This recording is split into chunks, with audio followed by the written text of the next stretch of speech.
આ ભાજપના કાંડોના કારણે ભાજપે કાયદાનો દુરુપયોગ કરીને, બંધારણનો દુરુપયોગ કરીને એક સમગ્ર આદિવાસી સમાજને જેલમાં નાખ્યો હતો. આદિવાસી સમાજના અવાજને જેલમાં નાખ્યો હતો. એને 2,500 કરોડનું જે મનરેગા કૌભાંડ છે, જે ભાજપના નેતાઓએ આદિવાસી સમાજના ગરીબોના, વંચિતોના, શોષિતોના પોતાના ઘરે કમલમ લઈ ગયા છે, એનામાં એક પછી એક નેતાઓના નામ ચેતરભાઈ વસાવા ખોલી રહ્યા હતા. એટલા માટે થઈને ભાજપે એમને જેલમાં નખાવડાવ્યા. એટલે ભાજપે ભલે અત્યારે એને પોલીસના અને કાનૂનના દુરુપયોગ કરી અને બંધારણનો દુરુપયોગ કરી અને એમણે ચેતરભાઈ વસાવાને તમે જુઓ 2.5 મહિના સુધી જેલમાં રાખ્યા.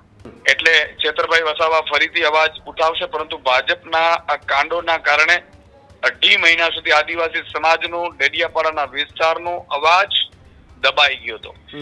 આદિવાસી સમાજ છે એ ચેતરભાઈ વસાવાને હીરો તરીકે જુએ છે, કારણ કે એમનો અવાજ છે ચેતરભાઈ વસાવા. ભાજપના આટલા બધા કાંડો હોવા છતાં એ ડર્યા નહીં.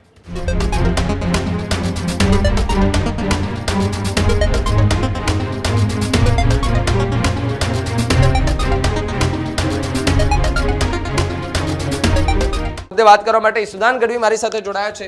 ઈસુદાનભાઈ, શું કહેશો? આમ આદમી પાર્ટીના એક ધારાસભ્ય, ડેડિયાપાડાના ધારાસભ્ય ચૈતર વસાવાની જામીન અરજી આજે મંજૂર થઈ છે.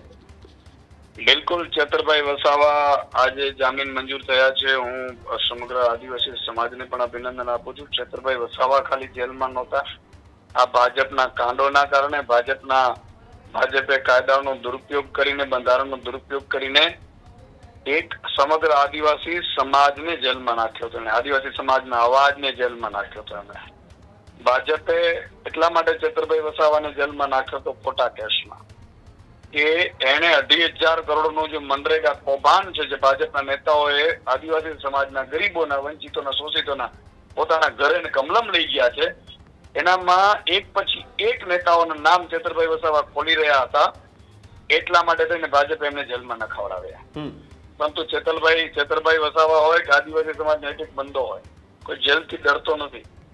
તમે જુઓ, અંગ્રેજોને પણ આદિવાસી સમાજે વગાડ્યા હતા. અંગ્રેજો પણ આદિવાસી વિસ્તારમાં ઘૂસતા પહેલા 100 વાર વિચાર કરતા હતા. તો ભાજપની તો શું હેસિયત છે? એટલે ભાજપે ભલે અત્યારે એને પોલીસના અને કાનૂનના દુરુપયોગ કરી અને બંધારણનો દુરુપયોગ કરી અને એમણે ચેતરભાઈ વસાવાને તમે જુઓ 2.5 મહિના સુધી જેલમાં રાખ્યા, એમ કહીને કે ભાઈ આયુ હાજર ન રહીએ ને સરકારી વકીલ હાજર ન રહીએ ને પછી કોઈ બીજું બહાનું આવી જાય ને ત્રીજું બહાનું આવી જાય. પણ ભારતનું બંધારણ સર્વોપરી છે. અમને વિશ્વાસ છે તો આજે નહીં તો કાલે જેલમાંથી તો બહાર આવશે જ.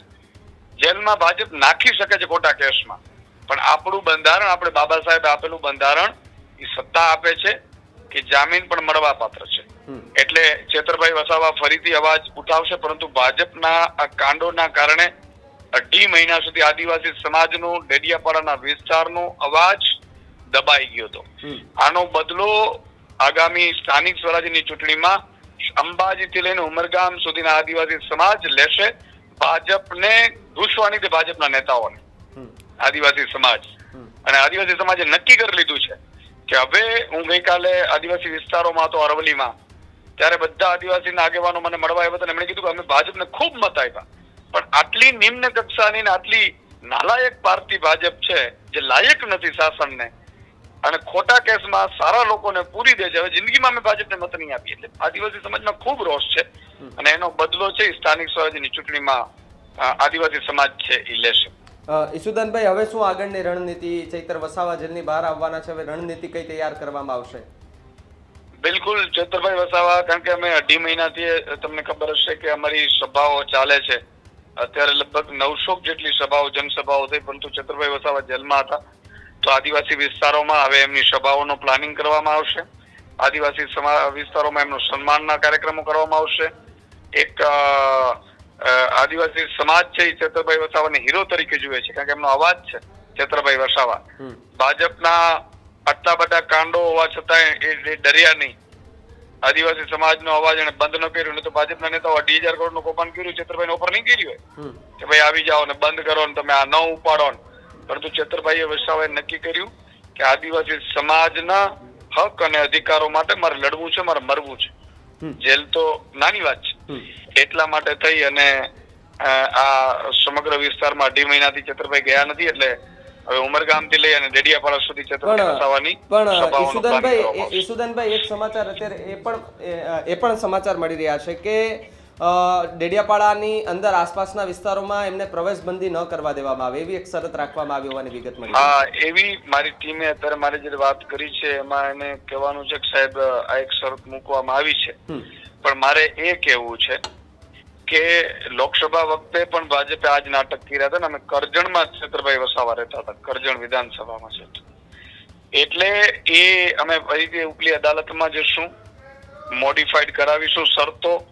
ભાજપ તો એવું જ ઈચ્છે છે કે ડેડિયાપાડામાં એ પગ જ ન મૂકે જેથી કરીને ત્યાંના લોકો જે હીરો માને છે ચેતરભાઈને એ ક્યાંક એનાથી વિમુખ થાય, રોષે ભરાય કે કામ નથી કરતા, પરંતુ કામે રોકાવાના નથી. સૌથી વધુ ડેડિયાપાડામાં કામે થશે અને આગામી સમયમાં અમે અદાલતમાં ફરીથી જાશું એ શરતો મોડિફાઈડ કરવા માટે.